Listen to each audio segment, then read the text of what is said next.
MCR Pure Cotton Club, formals and casual shirts. No compromise. உங்க சைடுலயும் எங்க சைடுலயும். It's a GT promise. GT Holidays, South India's #1 travel brand. ரகங்கள் பலவிதம், ஒவ்வொன்றும் உலகத்தரம். தமிழக உற்பத்தியில் உங்கள் அனுஜ் ஸ்டைல்ஸ். கிட்டத்தட்ட 2014க்கு பிறகு காங்கிரஸ் கட்சியினுடைய வீச்சு இந்தியா முழுக்க எங்கேயுமே பெரிய அளவில் இல்லை. காரணம் என்னென்னா, இப்போ அது ஒரு மிதவாத பாஜக, இது தீவிரமான பாஜக, ரெண்டுக்கும் பெரிய எனக்கு வித்தியாசம் கிடையாது. அது கதர் கட்ட பிஜேபி, இது காவி கட்ட காங்கிரஸுங்கிற மாதிரி தான் நான் பார்ப்பேன். இந்த பாரதிய ஜனதா என்பது இந்தியா முழுக்க இருக்கிற மாநில கட்சியை கபாலிகரம் செய்து ஒரே கட்சி, ஒற்றை தேர்தல், ஒரே மொழிங்கிறது கொண்டு வரணும். அதுக்கு இன்னும் பலியாகாம இருக்கிறது இந்த தமிழ்நாடு தான். இந்திய மக்களுடைய நலனை பற்றி அவர்கள் சிந்திப்பதே இல்லை. காங்கிரஸா இருந்தாலும் சரி, பாரதிய ஜனதா இருந்தாலும் சரி, எந்த பிரச்சனையுமே தீர்க்கலையே. நீங்க அங்க ஒரு எஸ்ஐஆர் கொண்டு வந்தீங்க, ஸ்பெஷல் இன்டென்சிவ் ரிவிஷன் என்ன பண்ணீங்க, 67 லட்சம் பேத்துக்கு வாக்களிப்பு எடுத்தீங்க. திருப்பி அது வழக்குக்கு போகும்போது என்ன பண்ணீங்க, 20 லட்சம் பேர்த்த 45 லட்சம் பேத்துக்கு வாக்கு இருக்குன்னு சொல்லிட்டு இப்போ இதெல்லாம் அவங்க திட்டமிட்டு நடத்துது. அங்கே தேர்தல் நடக்கும்போது பெரிய பிரச்சாரத்துக்கே போகல ராகுல் காந்தி அவர்கள். நீங்கள் அந்த இதெல்லாம் பார்க்கும்போது அப்புறம் எப்படி வெல்ல முடியும்? காங்கிரஸ் பிரச்சாரத்துக்கு போல வெளிநாட்டுக்கு போயிட்டாங்க அப்படிங்கிற விமர்சனமும் இருக்கு. மொத்தமாக அவங்க சிறுபான்மை மக்களுடைய ஓட்டை கால்குலேட் பண்ணும்போது ஓவைசி வெறும் 5 சீட்டு தான் கேட்கிறாரு. அப்போ பாஜக எதிர்கட்சியை வீழ்த்தணும் போது ஒரே அணியில சேர்ந்துக்கிறாங்க. அதை இந்திய கூட்டணி கைவிடுறாங்களோ அப்படிங்கிற ஒரு கேள்வி. அயோக்கியர்கள் ஒன்று சேர்ந்து விடுகிறார்கள், நல்லவர்கள் பிரிந்தே கிடக்கிறார். சார், அப்படி நம்ம அயோக்கியர்கள்னு சொல்ல வேண்டியிருக்கா? பிரசாந்த் கிஷோரும் விஜயும் நீங்கள் ஒன்று சேர்க்க முடியாது. காரணம், பிரசாந்த் கிஷோர் மேலே எனக்கு எப்பயுமே நான் இந்த அரசியலை உற்று கவனித்து கொண்டு இருக்கிற போது அவர் வியூகோபாலன், அவர் ஒரு ஈவெண்ட் மேனேஜ்மெண்ட் பண்றவர். அதாவது ஈவெண்ட் மேனேஜ்மெண்ட்னா நீங்க தம்பிக்கு இங்கே போகணும், இங்கே வரணும், உங்களுக்கு இந்த இது இருக்கும், இந்த வண்டி இன்னைக்கு அந்த மாதிரி தான் நான் பார்க்குறேன். நான் சொல்றேன், அதுக்கு திமுக இருந்து அது நான் என்ன பண்ண முடியும்? என்னைக்கு காசை கொடுத்து வாக்கை வாங்க வேண்டும் என்கிற நிலை, வாக்கு ஒரு பர்ச்சேஸாக, ஓட்டு போடுவதை ஒரு நுகர்வோர்களாக பார்க்குற நிலைமை உருவான உடனே இவங்கள மாதிரியான கார்பரேட் நிறுவனங்கள் வீகு வகுப்பாளர்கள் என்ற பொருள் வருகிறார். அப்படியே எவ்வளவு பெரிய வீகு வகுப்பாளர்லாம் 2014 மக்கள் நல கூட்டணி இருக்கும்போது எல்லா கட்சியும் இருந்தாங்களே, ஏன் அப்ப யாராவது ஒருத்தர் தான் ஜெயிக்க முடியும்? ஜெயிப்பவர்கள் கூட நின்று கொண்டு அந்த ஒருங்கிணைக்கிற வேலையை தான் செய்ய முடியும் இல்லையா? இவர்களே பொதுவாக உருவாக்கி ஒருவர் ஜெயிக்க வைக்கிறதுக்கான அறிவோ அதுக்கான இது இல்லை. நான் எப்பவும் இவர்களை வியந்து பார்ப்பதே இல்லை. பீகார் அரசியல் வேற, தமிழக அரசியல் வேற அப்படின்னீங்க. அப்போ பீகார் அரசியல்ல பிரசாந்த் கிஷோர் மண்ணை கவியது போல இவரும் கவப்படுவார் அப்படிங்கிற ஒரு கட்டமைப்பு பிம்பம் உருவாக்கப்படுதா? கலாட்டா நேயர்களுக்கு வணக்கம். இன்று நம்மோடு பேசுவதற்காக தமிழக வாழ்வுரிமை கட்சியை சேர்ந்த ஜெகதீச பாண்டியன் அவர்கள் நம்முடன் இணைந்திருக்கிறார். சார், வணக்கம். சார், வணக்கம். சரி, இப்போ பீகார் தேர்தலுடைய அந்த ரிசல்ட் வந்துருச்சு. இதற்கு பிறகு காங்கிரஸ் இந்த தேர்தலில் காங்கிரஸ் கரும் பின்னடைவை சந்திச்சிருக்காங்க. வெறும் 6 தொகுதிகள் எல்லாம் வெற்றி பெற்றிருக்காங்கன்றது மிகப்பெரிய ஒரு பின்னடைவா பார்க்க வேண்டியிருக்கு. ஏற்கனவே தமிழகத்தை பொறுத்தளவுல காங்கிரசும் தாவேக்கவும் கூட்டணி அப்படிங்கிற ஒரு பேச்சுவார்த்தை இருந்தது. ஆத்தன்டிகேட்டடா தகவல் வரலனாலும் அது சம்பந்தமான பேச்சுவார்த்தை தொடர்ச்சியாக இருந்துச்சு. இதே போல மற்றொரு பக்கம் பிரசாந்த் கிஷோரை நம்ம பீகார் பக்கம் கவனிக்க வேண்டியிருக்குது. அனைத்து தரப்புடைய கணிப்புகளும் பிரசாந்த் கிஷோர் போலவே இங்கு தமிழ்நாட்டுல விஜயோட நிலைமை இருக்கும் அப்படின்னு சொல்றாங்க. உங்களுடைய பார்வை என்னவா இருக்கு சார்? இல்ல, பீகார் தேர்தலில் பொறுத்த வரைக்கும் காங்கிரஸ் பெரிய பின்னடைவு சந்திச்சுன்னு சொல்றீங்க.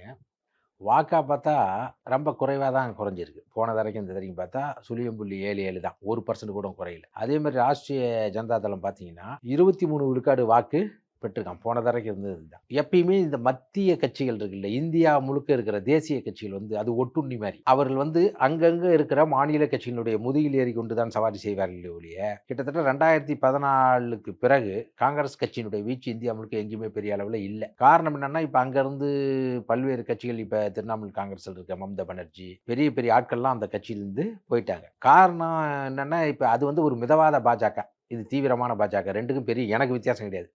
அது கதர் கட்ட பிஜேபி, இது காவி கட்ட காங்கிரஸ்ங்கிற மாதிரி தான் நான் பார்ப்பேன், என்னுடைய பார்வை. அதனால இங்க தமிழ்நாட்டிலையும் பெரிய காங்கிரஸ் பெருசா இருக்காருன்னா, 2009 இன அழிப்புக்கு பிறகு அது நான் சொல்ல, திமுகவில் இருக்கிற ஏற்கனவே ஐயா வெற்றி கொண்டான் போறவர்கள்லாம் இங்க எங்கடா இருக்க காங்கிரஸ், அரபாடி லாரியில அள்ளி போடுற அளவுக்கு தான் இருப்பான்னு அவங்களும் மாத்தி இந்த அழுக்கு மூட்டையை நான் சுமக்க முடியாதுன்னு சொல்லி ஈவிகேஷன்கள்லாம் மாறி பேசி அதுக்கப்புறம் வச்சிருக்காங்கன்னு வச்சிங்க. அதனால என்ன சொல்ல வரேன்னா, இந்த பாரதிய ஜனதா என்பது இந்தியா முழுக்க இருக்கிற மாநில கட்சியை கபாலிகரம் செய்து ஒரே கட்சி, ஒற்றை தேர்தல், ஒரே மொழிங்கிறது கொண்டு வர்றது. அதுக்கு இன்னும் பலியாகாம இருக்கிறது இந்த தமிழ்நாடு தான். அது அதிமுக இருந்தாலும் திமுக வந்து இந்த தேர்தல் அதிமுக கூட அவங்களை கூட்டச்சு நமக்கு வந்து அது வந்து வரவேற்கத்தக்க விஷயம் இல்லை. ஏன் அப்படின்னா மாநில கட்சிகள் அந்தந்த மாநிலத்தை ஆளுகிற போது வலிமையடைகிற போது தான் அதுக்கு ஒரு ஜனநாயகத்தன்மை இருக்கும். ஏன்னா நீங்க ஒற்றை இந்தியாவை ஒரே கட்சிகள் ஆளுகிற போது காங்கிரஸ் ஆண்டு போது இங்கே எவ்வளவு நல்லவர்கள் காமராஜர் ஆண்டாலும் கர்நாடகத்தில் நிஜங்களுக்கு ஆண்டாலும் அங்க கேரளாவில் பல்வேறு பேர் ஆனாலும் அந்த மாநில உரிமைகளை அவர்கள் பார்க்க மாட்டார்கள். இந்தியா முழுக்க இருக்கிற உரிமைகளை தான் பார்ப்பாங்க. அதாவது இப்போ வந்து கர்நாடகாவுக்கும் நமக்கும் தண்ணீர்ல பிரச்சனை வருதுன்னா காங்கிரஸ் வந்து அங்க ஆண்டுதுன்னு வச்சிங்களேன், அந்த மக்களுக்காக தான் யோசிப்பான். அதே மாதிரி கேரளாவில் இருக்கு அப்படின்னா அந்த மக்களுக்காக தான் யோசிப்பாங்க. ஒட்டுமொத்த இந்திய மக்களுடைய நலனை பற்றி அவர்கள் சிந்திப்பதே இல்லை. காங்கிரஸா இருந்தாலும் சரி பாரதிய ஜனதா இருந்தாலும் சரி எங்க எந்த பிரச்சனையுமே தீக்கலையே. அதனால அந்த தேர்தலை பொறுத்த வரைக்கும் இது ஒரு ஜனநாயக படுகொலை. ஏன்னா இந்த தேர்தலில் வெற்றி தோல்வின்னு வந்த பிறகு அந்த மக்கள் நீங்க பார்த்துருப்பீங்க எல்லா தொலைச்சிலும் பெரிய போராட்டத்தை போய் தேர்தல் கமிஷன்லாம் அடிச்சு நொறுக்குறாங்க. இது எங்க இருந்து ஆரம்பிக்குதுன்னா இந்தியாவினுடைய தேர்தல் ஆணையத்தை அதுக்கு முன்னாடி எப்படி இருக்குன்னா பிரதமர், எதிர்க்கட்சி தலைவர், ஒரு உச்சநீதிமன்ற நீதிபதி தான் அந்த தேர்தல் ஆணையத்துடைய பொறுப்பாளர்களாக இருக்காங்க.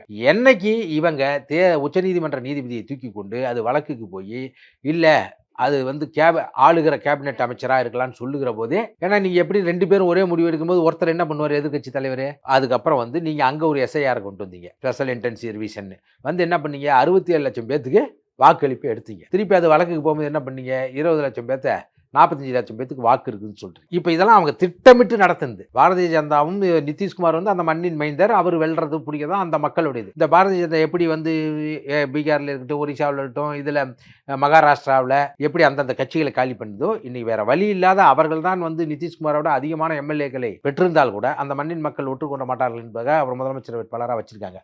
அங்க வந்து லல்லு பிரசாத் யாதவுடைய மகன் வந்து தோற்றதெல்லாம் ஒரு பெரிய நமக்கு வீழ்ச்சி தான். ஆனா காங்கிரஸ் வந்து அங்க தேர்தல் நடக்கும்போது பெரிய பிரச்சாரத்துக்கே போகல ராகுல் காந்தி அவர்கள். நீங்க அந்த இதெல்லாம் பார்க்கும்போது அப்புறம் எப்படி வெல்ல முடியும்? ஒரு ஆளுமை மிக்க மக்களை கவர்ந்த ஒரு தலைவராக அது மட்டும் தான் பார்க்க வேண்டியிருக்கு. காங்கிரஸ் பிரச்சாரத்துக்கு போல வெளிநாட்டுக்கு போயிட்டாங்க அப்படிங்கிற விமர்சனமும் இருக்கு. ஒட்டுமொத்தமாக அவங்க வந்து சிறுபான்மை மக்களுடைய ஓட்டை வந்து கால்குலேட் பண்ணும்போது ஓவைசி வந்து வெறும் 5 சீட்டு தான் கேட்கிறாரு.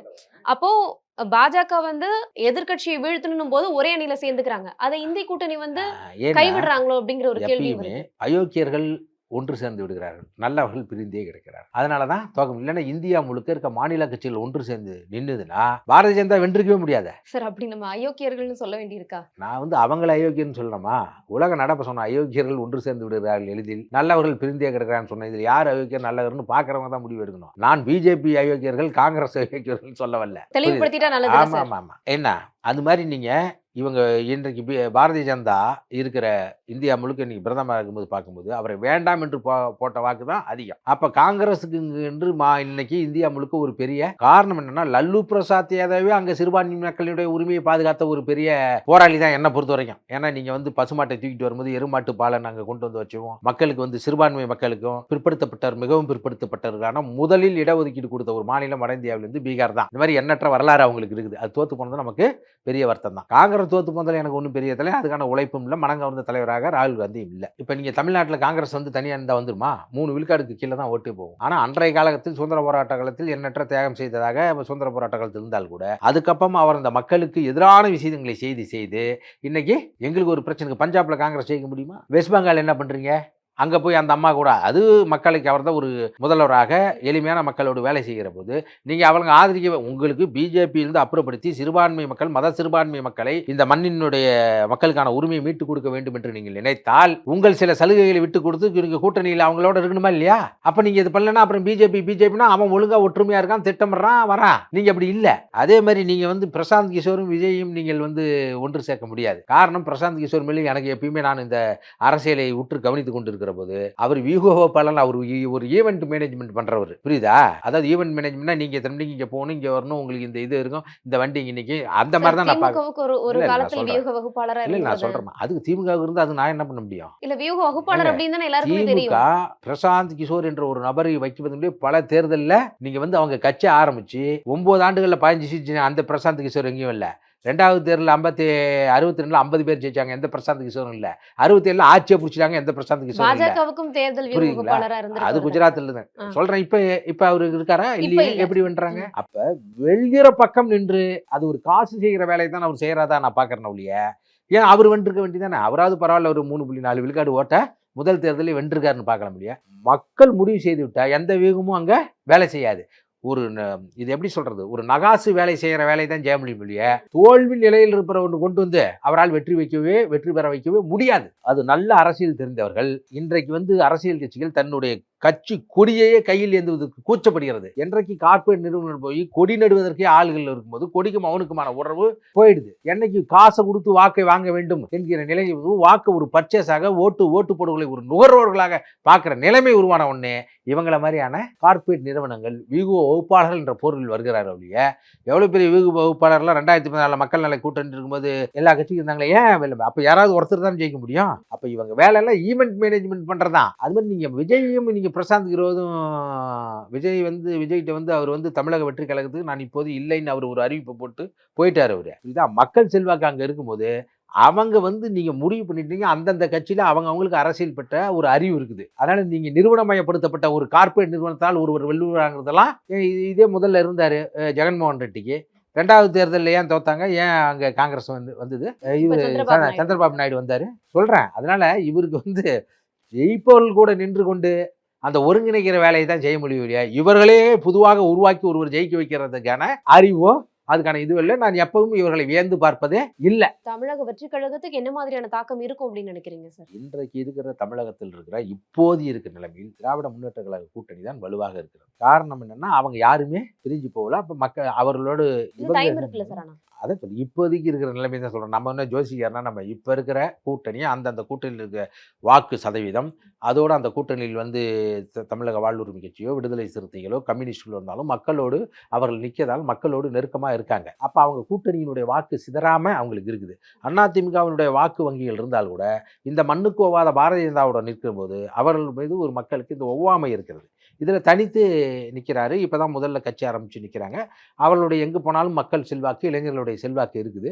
அது அவங்களுடைய விகிதத்தை வகுத்து வரக்கூடிய தேர்தலில் இன்னும் கூட்டணி எல்லாம் மாறுகிற போது தான் நம்ம அப்போ சொல்ல முடியும் இல்லையா? இப்போது இருக்கிற கூட்டணியில் மிக வலுவாக இருப்பது திராவிட முன்னேற்றம். இல்லை, தமிழக வெற்றி கழகம் தரப்புல இந்த டிசம்பருக்கு பிறகு திமுகவுடைய கூட்டணிகள் உடைவதற்கான வாய்ப்புகள் கண்டிப்பாக இருக்குது அப்படின்னு அடிச்சு சொல்றாங்களே. இல்லை, அவங்க கட்சியில் சொல்லும்போது அது அவங்க சொல்றதுக்கு நம்ம என்ன கருத்து சொல்லுவோம்? இன்னைக்கு பார்க்கும்போது ஏன்னா இன்னைக்கு கூட அண்ணன் திருமாவளவன் சொல்றாரு, நாங்கள் கூட்டணி அமைச்சரவையில் பங்கு கேட்ட கோரிக்கை இன்னும் அப்படியே தான் இருக்கிறது என்று சொல்கிறார். இப்ப சமீபத்தில் நான் வரும்போது தொலைக்காட்சியில் பார்த்திருந்தேன். காங்கிரஸ் ஏற்கனவே அதிக இடங்களை கேட்டும் விஜயோடு தொடர்பில் இருப்பதாகவும் தகவல் வருகிறது. நம்ம அந்த கட்சியில காங்கிரஸ்லயும் இல்லை, இதுலயும் இல்லை பார்க்கிறோம். இப்ப நாங்க இருக்கிற தமிழக வாழ்வுரிமை கட்சி கூட நாங்கள் அதிகப்படியான சீட்டு கேட்கிறோம். கொடுக்கிற இடத்தில் ஸ்டாலின் அவர்கள் இருக்கிறாருன்னு எங்களுடைய தலைவர் பேட்டி கொடுத்திருக்கிறார். இந்த இங்கே காங்கிரஸ், என் கருத்து, நாங்கள் தமிழக வாழ்வுரிமை கட்சியில் ஏற்கனவே நான் நாம் தமிழ் பயணப்பட்டாலும் காங்கிரஸ் கூட ஒரு காலத்திலும் நம்ம கூட்டணி இல்லைங்கிற சூழ்நிலை இருக்கிற போது காங்கிரஸ் கட்சியில் இருக்கிற இடைத்தேர்தலில் கூட எங்களுடைய கட்சி தமிழக வாழ்வுரிமை கட்சி போய் வாக்கு கேட்டதாக இல்லை. நாங்கள் திமுக இருந்தாலும் அவங்களுக்கு வாக்கு கேட்டதா ஈவிகே சிலவங்க நிற்கும் போது கூட நம்ம போய் கேட்கல. அந்த கொள்கை நிலைப்பாட்டில் இருக்கிறோம். ஆனால் என்னன்னா, இங்கே எல்லாத்துக்கும் மீறி இன்றைக்கு பிஜேபி என்ற ஒரு ஆக்டோபஸ் கட்சி, ஒரு பாசிச கட்சி தமிழக மண்ணில் கால் எடுத்து வைக்காதிருந்தால் கூட்டணி வெவ்வேறு மாதிரி இருந்திருக்கும். ஏன்னா இங்கே எல்லாத்துக்குமான ஒரு பொது எதிரி நாங்கள் கண்ணுக்கு முன்னாடி பார்க்குறோம்.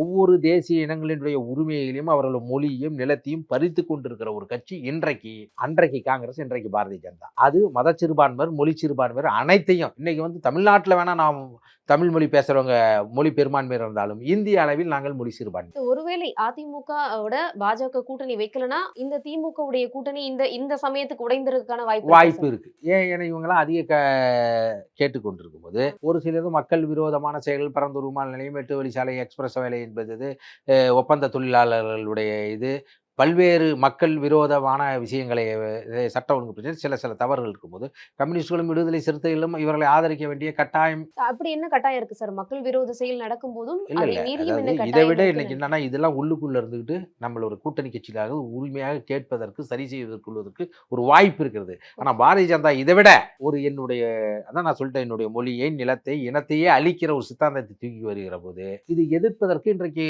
மக்கள் செல்வாக்கோடு இருக்கிற ஒரு கட்சியோடு இருந்து கொண்டு எதிர்ப்பதற்கான ஒரு காரணம் இருப்பதால் ஒன்னா இருக்க வேண்டிய அவசியம் இருக்கு.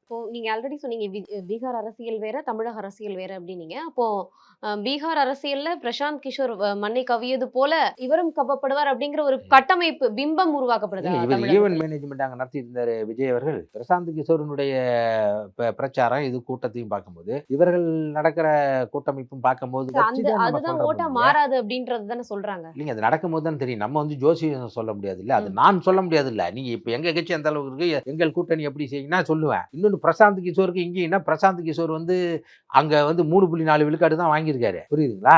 எல்லா இடத்துலையும் 243 தொகுதியில் நின்று படுதோல்வியை சந்தித்திருக்காரு. அவர் வந்து மக்களோடு எங்கேயுமே ஒரு அதிகபட்ச இவர் வந்து உங்களுக்கு தெரியும் 30 ஆண்டுகளாக ஒரு நடிப்பு துறையில் இருந்து அடிமட்ட மக்களிடம் போய் சேர்ந்திருக்கிறார். இந்த வாக்கினுடைய கருத்து கணிப்பு சொல்கிற போது பொறுத்திருந்து தான் நம்ம பார்க்கணும். இது வந்து ஒரு மனிதனுடைய இன்றைக்கு வந்து வாக்கை நீங்கள் கூட்டணி கட்சி தான் என்ன பெரிய இதாக இருந்தாலும் சொல்றேன், கூட்டணி கட்சிகள் தான் வெல்லும். நீங்க 52 தேர்தல் வந்து பொது தேர்தல் முதல்ல வந்து அதுக்கு முன்ன தேர்தல்லாம் வந்து நீங்க வசதியானவர்கள், வரி கட்டியவர்கள், படித்தவர்களுக்கு தான் வாக்கு முதல்ல 52ல தான் வயது வந்தவர்களுக்கான ஆண் பெண் அத்தனை பேத்துக்குமான வாக்குரிமை அளிக்கப்பட்ட பிறகு கூட்டணி பலம் தான் எழுதிய கொள்கை பலம் வென்றதாக வரலாறே இல்லை. சரி, அதிமுக கூட்டணி இல்லாம வின் பண்ணிருக்காங்கல்ல எதுல வந்து ஜெயலலிதா அவர்கள். சின்ன சின்ன கட்சிகள் கூட்டணி இருந்திருக்கு. ஓகே, புரியுதா? சின்ன சின்ன கட்சியாவது கூட்டணிகள் கூட்டணி இருக்கு. தனித்து நீங்க தனித்து இண்டிவிஜுவலாக அப்படி நின்னதே இல்லை. கரூருக்கு பிறகு நிறைய விஷயங்கள் கற்றுக்கொண்டிருக்கிறது தாவேகா அப்படின்றத புரிஞ்சுக்க வேண்டியிருக்கு. எஸ்ஐஆர் சம்பந்தமான போராட்டங்களை தமிழ்நாடு முழுவதும் முன்னெடுத்திருக்கிறாங்க. மக்களோட நாங்க இருப்போம், எப்போது இருப்போம் அப்படிங்கறது ஒவ்வொரு இடத்துலயும் ஒவ்வொரு தருணத்திலயும் அவங்க வெளிப்படுத்திட்டு இருக்காங்க அப்படிங்கறதையும் புரிஞ்சுக்க வேண்டியிருக்கு. மக்களோடு இருந்து மக்களோடு செயல்பட்டால் நம்ம வரவேற்க வேண்டியது, வாழ்த்த வேண்டியது நம்மளுடைய கடமை. அவங்க எஸ்ஐஆர் வந்து இங்க வந்து அதிமுகவும் பாரதிய ஜனதாவை தவிர அத்தனை பேரும் எதிர்க்கிறாங்க. ஏன்னால் அது வந்து தேவையில்லாத ஒண்ணு என்னை பொறுத்த வரைக்கும். காரணம் என்னன்னா, இப்ப நான் வந்து அதை வந்து இப்ப புதுப்பிக்கல அப்படின்னா நான் வாக்காளரே இல்லைங்கிறான். நான் வந்து எனக்கு தெரிஞ்சு எல்லா தேர்தலையும் நான் தேர்தலில் வாக்களிச்சிருக்கிறேன். நான் இப்போ அந்த விண்ணப்பத்தை பார்க்கும்போது அதில் வந்து 2002 நடந்த எஸ்ஐஆர் இங்கே தமிழ்நாட்டில் அப்படி நடந்ததானே யாருக்கும் தெரியாது. எஸ்ஐஆருங்கிறது நிறைய பேருக்கு என்னன்னே தெரியாது. அதில் பார்க்கும்போது நீங்கள் 2002 எந்த இதில் வாக்கு போட்டீங்க, எந்த பூத்தில் வாக்கு போட்டீங்க, அப்போ உங்களுக்கு வாக்கு வச்சுதான் உங்கள் தந்தையாருக்கு எனக்கு வாக்கு இருந்தது. அவங்களுக்கான சான்றிதழ்னா 11 சான்றிதழ் சொல்கிறாங்க. 12வது நீதிமன்றத்தின் மூலமாக ஆதார் கார்டை வைத்து கொள்ளலாம் தான், கட்டாயம்லாம் சொல்லல. நீதிமன்றம் சொல்லுது, இவங்க அதை பற்றியே சொல்லவே இல்லை. இது எங்க தொடக்கம்?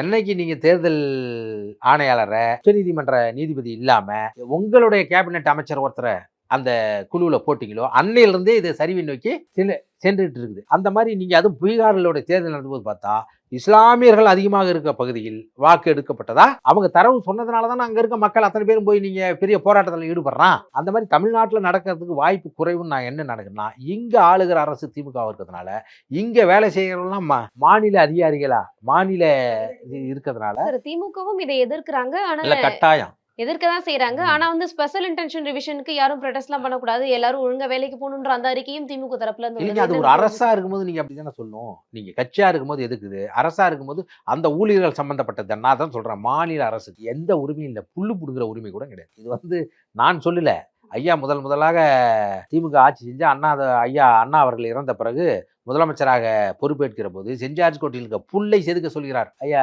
கலைஞர் அவர்கள். அப்பொழுது இந்த புல்லை நீங்கள் வந்து மத்திய அரசினுடைய அனுமதி இல்லாமல் புடுங்க முடியாது. காரணம் என்ன, இந்த செஞ்சார்ஜ் கோட்டை மத்திய அரசுக்கு சொந்தமானதுங்கிற இது இருக்கு. அப்படி இருக்கும்போது இந்த மாநில அரசுக்கு எந்த உரிமையும் இல்லைங்கிறதான் உண்மையான இந்திய அரசியலமைப்பு சட்டம் சொல்றது. எல்லா உரிமையும் மாநில அரசுக்கு பெரும்பான்மை இருந்து மொழி மாநில பிரிக்கப்பட்டிருந்ததோ அப்போது இந்திய அரசமைப்பு நிர்ணய சபையில் கூட நீங்க சுதந்திரம் அடையிறதுக்கு முன்பு காங்கிரஸ் நிலைப்பாடு ஒண்ணு, சுதந்திரம் அடைந்த பிறகு காங்கிரஸுடைய நிலைப்பாடு ஒண்ணு. இப்ப அதை தீவிரமா எடுத்துட்டு போறது பாரதிய ஜனதா. மாநில அரசுக்கு என்ன உரிமை இருக்குது? அப்ப வந்து அவங்க நினைச்சா என்ன வேணாலும் பண்ணுவாங்களே. என்றைக்கு நீங்க வந்து மாநில அரசை கலைக்கிற உரிமையே உங்களுக்கு எதுக்கு இருக்குது? நீங்க வந்து என்ன சொல்றீங்க, எமர்ஜென்சியில மட்டும்தான் நாங்க எல்லா உரிமையும் எடுத்துக்கிறதுன்னு அரசியலமைப்பு சட்டம் வரும்போது நீங்க நினைச்ச எமர்ஜென்சி மாதிரி பண்ணிக்கிறீங்களே. முதல்ல இந்திய அரசியலமைப்பு சட்டம் 395 கூறுகளா இருந்தது. இன்னைக்கு நீங்க திருத்தி 440க்கு மேல நீங்க கொண்டு வந்துட்டீங்க. அதுல 3வது கூறு நீங்க முதல்ல என்ன மாநில உரிமையை பறிக்கிற அரசமைப்பு சட்டம் தான் இது. ஒரு மாநிலத்தினுடைய எல்லையை விரிவாக்கவோ குறுக்கவோ 2 மாநிலங்களை ஒன்னாக்கவோ இல்ல பிரிக்கவோ மாநிலத்துடைய பெயரை மாற்றவோ அந்தந்த மாநிலத்துடைய சட்டசபையின் கருத்தை கேட்க அவசியம் இல்லைங்கிற போது எங்களுக்கு என்ன உரிமை இருக்கு? நீங்க ஜம்மு காஷ்மீர் உடைச்ச மாதிரி நாளைக்கு தமிழ்நாட்டில் உடைச்சா கூட என்ன பண்ண முடியும்? அதுக்கு தான் நான் சொல்றேன், இந்திய தேசிய முழுக்க இருக்கிற கட்சிகள் இந்த நாட்டை ஆளக்கூடாது. மாநில கட்சிகள் இருக்கிற போது தான் அதிக ஜனநாயகத்தன்மை இருக்கும். ஏன்னா அவன் வந்து நீங்க அறுதி பெரும்பான்மை மிருகத்தனமான பெரும்பான்மை இருக்கிற போது உங்களுடைய அதான் அண்ணன் சொல்றாரு ரவிக்குமார் அண்ணன், நீங்கள் வந்து இந்த வாக்கெடுப்பு மசோதா இதெல்லாம் கொண்டு வரும்போது எங்களை வெளியே அனுப்பிவிட்டு நீங்களாம் வந்து எந்த பில்லையும் வந்து விவாதமே இல்லாத நீங்கள் பண்ணுறீங்கன்னு சொல்லிக்கிற Sanction போது பண்ணிக்கிறாங்க. சேங்ஷன் பண்ணிக்கிற போது இன்னொன்று நீங்கள் இருந்தால் கூட இந்த இந்தியாவில் இந்தி பேசுகிற மாநிலத்தில் தான் பெரும்பான்மை 225 பேர் இருக்கா. நீங்கள் தமிழ்நாட்டில் நம்ம வந்து மொழி சிறுபான்மையர் தான் நம்ம. அதுக்காக தான் அந்த டீலிமிட்டேஷன் பிரச்சனை எல்லாம் வந்து. ஆமாம், ம். டீலிமிட்டேஷனே இங்கே ஊரை ஏமாத்துற வேலை தானே. நான் என்ன சொல்கிறேன், ஐநா சபையில் இருக்கிற பாதி ஐநா சபையில் நீங்கள் வந்து 10,000 பேர் இருக்குன்னு ஒரு நாடு இருக்குது, 2 லட்சம் பேர் இருக்குன்னு ஒரு நாடு இருக்குது, 140 கோடி மக்கள் தொகை இருக்கிற இந்தியாவுக்கும் ஒரு உறுப்பினர் தான். புரியுதுங்களா? அப்ப நீங்க கூடி ஆளுங்கிற போது மாநிலத்துக்கு 10 பேர் அப்படி இருக்கும்போது குறைந்தபட்சம் என்ன இருக்கும்னு சொல்றேன் நான். நீ உத்தரப்பிரதேசம் பெருசா இருக்குன்னா எதுக்கு அத்தனை எம்பி? உனக்கும் 10 பேர் தான் வச்சுக்கணும். ஹிந்தி பேசுற மாநிலங்கள் 40 பேர் இருக்கோம். நாங்கெல்லாம் அப்ப வந்து மத்த ஹிந்தி பேசாத மாநிலங்கள் சட்டுன்னு அந்த மாதிரியான ஒரு மாநிலத்துக்கு இத்தனை எம்பி தான் நீங்க பொதுப்படையா கொண்டு வரணும். பொதுப்படையா கொண்டு வரணும். அது சட்ட ரீதியா முன்னெடுத்து அதுக்கான சட்டத்தை மாத்தணும். நீங்க ஒவ்வொரு மாநிலத்துடைய தேசிய இன உரிமையை விட இந்த நாட்டில் வேற என்ன பெருசுங்கிற. நீங்க இங்கிலீஷ்காரன் போன பார்த்து ஹிந்திக்காரங்கட நாங்க ஏங்க அடிமையா இருக்கணும்? எங்களுக்கு 8000 ஆண்டு 10,000 ஆண்டு கால வரலாறு இருக்குது. அனைத்து தரப்பும் ஒற்றுமையா சேர்ந்து செய்யணும். அந்த கண்டிப்பா இது நடக்கும் இந்தியாவில். ஏன்னா பிரிந்து போகும் உரிமையுடன் கூடிய உரிமையோடு இருக்கிற ரஷ்யாவில் சோசலிச குடியரசு இருக்கும்போது கூட அந்த மொழிக்கு அந்த இனத்திற்கு பிரச்சனை இருக்கிற போது 15 நாடாக பிரிஞ்சு போயிட்டுது. எங்களுக்கு இந்த உரிமை இல்லாத போது தொடர்ந்து பாரதிய ஜனதா இந்த மண்ணை ஆண்டால் அவர்களே இந்த நிலையை ஏற்படுத்தி விடுவார்கள். புரியுதா? அதுக்காக கூட நான் நினைப்பேன், ஒருவேளை இங்கே கூட எல்லாம் வந்து தயவு செய்து பாரதிய ஜனதா இந்தியா முழுக்க ஆளுகிற போது ஒரு புரட்சி வருவதற்கு சாத்தியமாக கூட இருக்குமோன்னு கூட நமக்கு தோணுது. ஏன்னா அந்த நிலை முற்று போகணும். இன்னும் அதாவது புரட்சிங்கிறது என்ன, இதுவரை வாழ்ந்தது போல் இனிமேல் வாழ முடியாது என்ற ஒரு நிலைக்கு வருகிற போது மக்கள் வகுண்டு எடுக்கிற போது அதை கம்யூனிஸ்டுகள் வழிநடத்துவார்கள், இல்லை முற்போக்குவாதிகள் வழிநடத்துவார்கள். அப்போ நம்ம இன்னும் அந்த நிலைமைக்கு வல்லியோ. நீ வடகிழக்கு மாநிலங்கள் போல இங்கே வந்து நமக்கான சில சலுகைகளும் உரிமைகளும் இருக்கிறதுனால மக்கள் கொஞ்சம் சொகுசாகவும் இருக்கிறதுனால அந்த இடத்துக்கு போகலையோ. கட்டாயமான நிர்பந்தம் வருகிற போது அது நடக்கிறதுக்கு சாத்தியக்கூறுகள் இருக்கிறது. இதே மேல் தொடர்ந்து பாரதிய ஜனதா மிருக பலத்துடன் ஆளுகிற போது அந்தந்த மாநில உரிமைகளினுடைய மொழி உரிமை, நில உரிமை, இன உரிமை பறிக்கிற போது கட்டாயமாக இந்த இந்தியாவை அவர்களே பிரித்து வைக்கக்கூடிய சூழல் உருவாகும். நிறைய விஷயங்கள் பகிர்ந்துக்கிட்டீங்க. நன்றி. நன்றி நன்றி. MCR Pure Cotton Club, formals and casual shirts. No compromise. உங்க சைடுலயும் எங்க சைடுலயும். It's a GT promise. GT Holidays, South India's #1 travel brand. ரகங்கள் பலவிதம், ஒவ்வொன்றும் உலகத்தரம். தமிழக உற்பத்தியில் உங்கள் அனுஜ் ஸ்டைல்ஸ்.